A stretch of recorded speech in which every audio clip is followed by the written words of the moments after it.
Salut à toutes et à tous, amis pêcheurs et passionnés de nos magnifiques lacs et rivières. C'est votre ami et expert préféré, prêt à décortiquer pour vous les conditions de pêche du 18 septembre 2025. Préparez-vous, car cette journée s'annonce vraiment intrigante pour nos amis à écailles. Les données que j'ai pu recueillir nous promettent une période de transition où la stratégie et la connaissance du terrain feront toute la différence. Aujourd'hui, on va voir ensemble comment tirer notre épingle du jeu et pourquoi ce jour pourrait bien vous réserver de belles surprises. Accrochez-vous, car l'automne, c'est souvent la saison des poissons trophées. Commençons par nos cibles favorites pour cette période.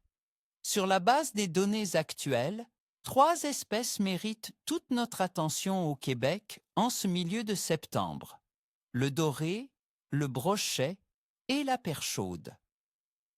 Ils sont en mode provision pour l'hiver, ce qui signifie qu'ils cherchent activement à se nourrir, et ça, c'est une excellente nouvelle pour nous.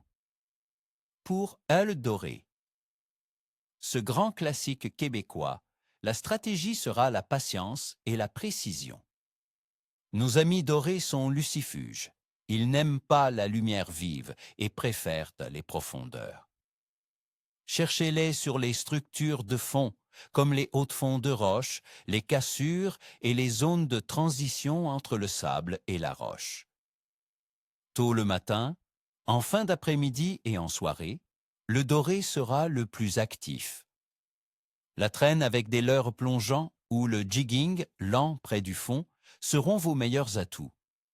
Si l'eau est claire, optez pour des couleurs naturelles, imitant les ménés ou les perches chaudes. Si l'eau est un peu brouillée par le vent, des couleurs plus flash comme l'orange, le rose ou le chartreuse feront des merveilles.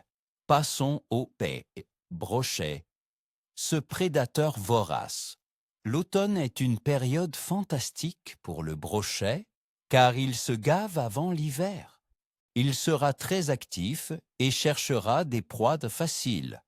Ciblez les bordures des herbiers, les structures immergées, les lisières de roseaux et les zones où l'eau est encore légèrement plus chaude. Le lancer avec des gros spinnerbaits, des stopwaters imposants ou de gros leurres souples sera redoutable.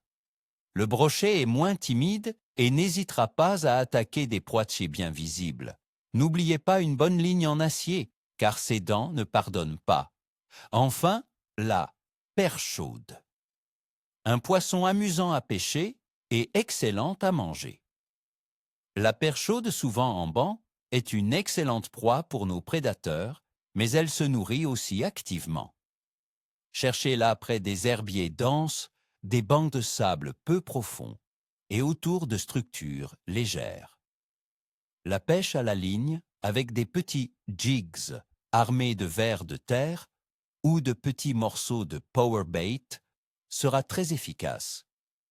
Une petite astuce: si vous en trouvez une, il y a de fortes chances qu'il y en ait d'autres à proximité.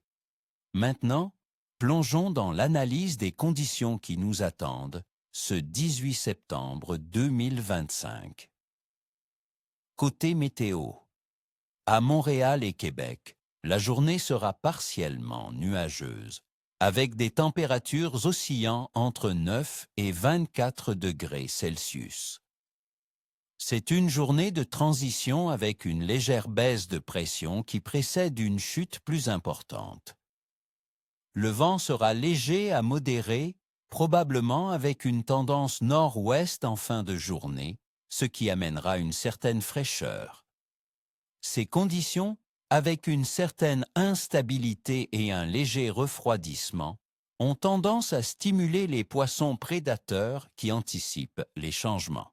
La cuisseuse sans cesse en main. Température de l'eau. Dans les lacs et rivières du Québec, devrait se situer entre 14 et 17 degrés Celsius.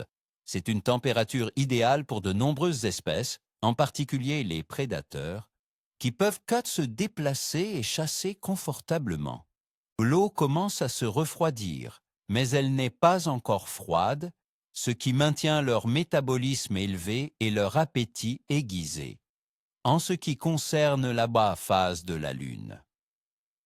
Le 18 septembre, nous serons en dernier croissant décroissant, avec une visibilité d'environ 15%, juste avant la nouvelle Lune qui arrivera quelques jours plus tard. Traditionnellement, cette période de faible luminosité, menant à la nouvelle Lune, est souvent associée à une activité accrue des poissons, en particulier des prédateurs. La faible lumière permet aux poissons fourrages d'être plus audacieux, entraînant les chasseurs à leur suite dans une frénésie alimentaire. L'âme activité générale de la pêche sera donc en mode provisions. Les poissons se préparent activement pour l'hiver, ce qui signifie qu'ils cherchent à manger beaucoup. Les espèces presmos prédatrices comme le doré et le brochet seront particulièrement actives, tandis que la perchaude sera une cible régulière. Mon évaluation du fardeau pour ce 18 septembre 2025 est bon à excellent pour les espèces prédatrices et moyenne à bon pour les autres. La combinaison d'une température de l'eau agréable, d'une phase lunaire potentiellement stimulante pour les prédateurs et de l'instinct naturel des poissons à se nourrir avant l'hiver crée des conditions favorables. Le léger changement de pression pourrait rendre certains poissons un peu capricieux, mais globalement, la journée s'annonce prometteuse pour qui saura s'adapter. Voilà mes amis. J'espère que ce pronostic vous aidera à planifier une sortie mémorable.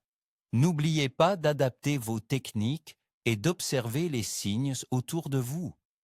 Je vous souhaite à toutes et à tous ni queue ni tête. Ah non, pardon, ni queue ni tête, c'est pour l'art. Pour la pêche, c'est ni queue ni écaille.